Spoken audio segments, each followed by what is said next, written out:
दुल्हन ने शादी के बाद ससुराल जाने से किया मना। एक दर्द भरी कहानी। शादी के बाद विदाई का समय था। नेहा अपनी माँ से मिलने के बाद अपने पिता से लिपट कर रो रही थी और वहां मौजूद सभी लोगों की आंखों में भी आंसू थे। उस समय नेहा ने घूंघट निकाला हुआ था और अब उसका विदा होकर ससुराल जाने का समय हो गया था। तो जैसे ही नेहा रोती हुई कार में बैठने लगी, तभी उसकी छोटी बहन रोती हुई उससे दोबारा लिपटकर रोने लगी। तभी गाड़ी के पास खड़े नेहा के पति अविनाश से उसका दोस्त दिनेश कहता है, अरे यार अविनाश, यहाँ से घर पहुँचते ही सबसे पहले होटल अमृत बाग पहुंचकर एक बढ़िया सा खाना खाएंगे, क्योंकि यहाँ तेरे ससुराल में तो एकदम घटिया खाना था। ऐसा खाना तो हमारे यहाँ कुत्तों को भी नहीं खिलाते। तभी साथ ही खड़े अविनाश के छोटे भाई ने भी कहा, हाँ यार, यहाँ का खाना तो एकदम बकवास था और रसमलाई में तो रस ही नहीं था। ये कहते हुए वो तीनों जोर जोर से हंस रहे थे। तभी नेहा के पति अविनाश ने भी अपने ससुराल वालों के मजाक उड़ाते हुए कहा कि हाँ यार, मैंने भी मजबूरी में ही यहाँ खाना खा लिया, वरना मैं तो ऐसे खाने को हाथ भी नहीं लगाता। और अब पक्का तीनों घर पहुँचते ही होटल अमृत बाग का खाना खाएंगे। अपने पति के मुंह से ऐसी ऐसी बातें सुनकर नेहा कार में बैठती बैठती रुक गई और उसने गुस्से में सबके सामने अपना घूंघट हटाते हुए कार के दरवाजे को जोर से बंद किया और आंखों में आंसू लिए नेहा अपने पिताजी के पास चली गई और उनका हाथ पकड़कर उनसे ये कहा कि पिताजी, मैं ससुराल नहीं जाऊंगी, मुझे ये रिश्ते बिल्कुल मंजूर नहीं हैं। ये बात नेहा ने इतनी जोर से कहा कि सब लोग उसकी बात सुनकर हक्के बक्के रह गए। सब लोग नेहा के नजदीक आ गए और नेहा के ससुराल वालों पर तो जैसे पहाड़ ही टूट पड़ा हो। वजह क्या थी, ये किसी को भी समझ नहीं आ रहा था। तभी नेहा के ससुर राधेश्याम जी ने आगे बढ़कर नेहा से पूछा कि नेहा बेटी, बताओ क्या बात है, तुम अचानक ही शादी होने के बाद अपनी विदाई होने के समय यूं शादी को नामंजूर कर रही हो। तभी नेहा कुछ देर चुप रहने के बाद अपनी आंखों में आंसू लिए अपने ससुर जी से बोली कि बाबूजी, आपको पता है, मेरे माता पिता ने अपने सभी सपनों को मारकर हम सभी बहनों को इतना पढ़ाया लिखाया और इस काबिल बनाया, और आप तो जानते ही हैं कि एक बाप के लिए उसकी बेटी क्या मायने रखती है। वैसे आप और आपका बेटा कभी नहीं जान सकते, क्योंकि बाबूजी, आपके घर में तो कोई बेटी है ही नहीं।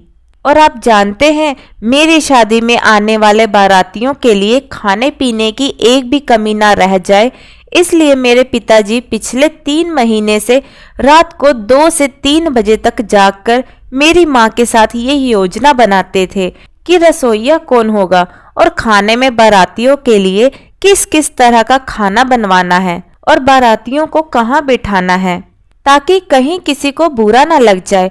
और शायद आप नहीं जानते कि मेरी माँ ने पिछले 1 साल से एक भी नई साड़ी खरीदी नहीं है, क्योंकि मेरी शादी में पैसों की कोई कमी ना हो जाए।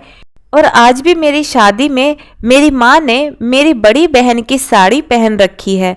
और ये तो कुछ भी नहीं, मेरे पिताजी भी 150 रुपए की इस शर्ट के नीचे कई छेद वाली बनियान पहनकर खड़े हैं, और ये सब सिर्फ इसलिए ताकि मेरी शादी में कोई कमी ना रह जाए। लेकिन इतनी मेहनत करने के बावजूद भी आज इस शादी में आपके बेटे को रोटियां ठंडी लगी, उसके दोस्तों को पनीर बकवास लगा और मेरे देवर जी को तो रसमलाई में रस ही नहीं मिला।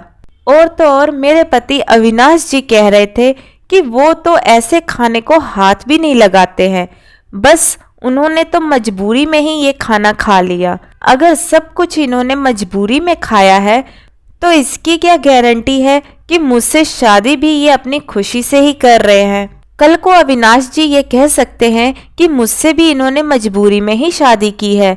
और नेहा रोते हुए अपने ससुर से ये सब कह रही थी कि जिस माता पिता ने मेरी शादी में न दिन देखा न रात, बस शादी की तैयारी में लगे रहे, उन माता पिता पर आज आपके बेटे और उनके दोस्त यूं जोर जोर से हंस रहे हैं और उनकी इतनी बेइज्जती कर रहे हैं।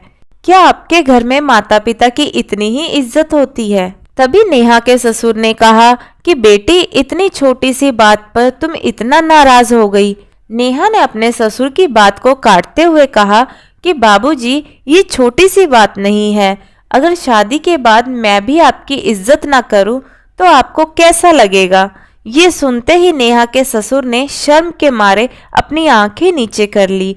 तभी नेहा ने कहा, लेकिन बाबूजी, आप चिंता ना करिए, हमारे अंदर हमारे अच्छे माता पिता के संस्कार हैं।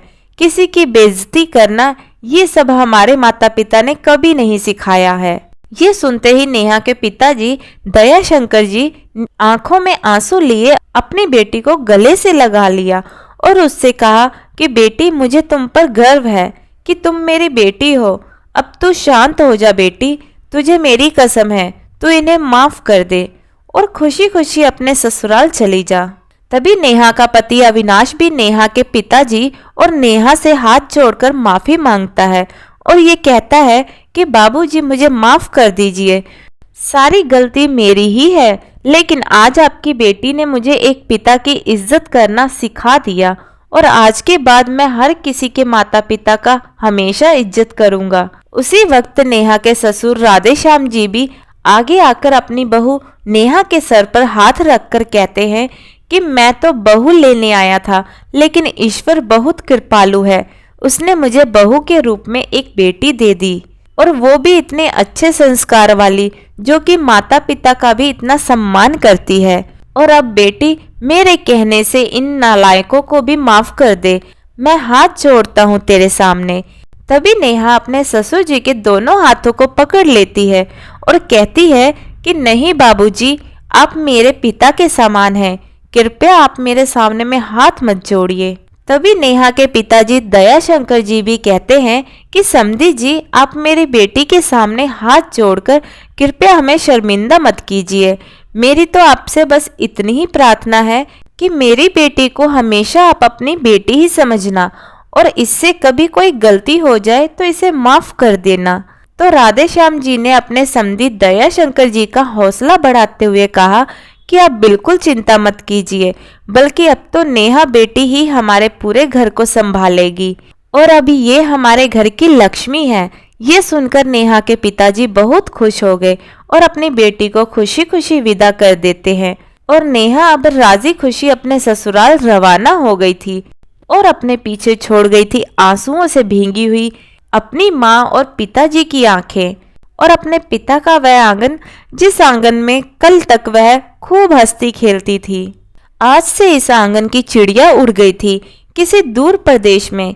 दोस्तों, बेटी माँ बाप का अभिमान और अनमोल धन होता है और दोस्तों, अपनी छाती पर पत्थर रखकर वो अपनी प्यारी बेटी और अपने जिगर के टुकड़े को उसकी शादी करके उसे विदा करता है। इसलिए दोस्तों, एक बात हमेशा याद रखिए कि एक बाप अपनी बेटी की शादी करके वैसे ही उससे दूर हो जाता है और हमें उसका अपमान करके उन्हें और दुखी कभी नहीं करना चाहिए। दोस्तों, उम्मीद है आपने आज की कहानी से बहुत कुछ सीखा होगा। तो दोस्तों, आपको हमारी आज की यह कहानी कैसी लगी कमेंट करके जरूर बताइएगा। कहानी पसंद आई हो तो वीडियो को लाइक शेयर करें और चैनल हिंदी स्टोरीज डियर को सब्सक्राइब करना ना भूलिए गाइस। वीडियो को पूरा देखने के लिए बहुत बहुत धन्यवाद दोस्तों। तो मिलते हैं अगली कहानी में, तब तक के लिए जय श्री कृष्णा।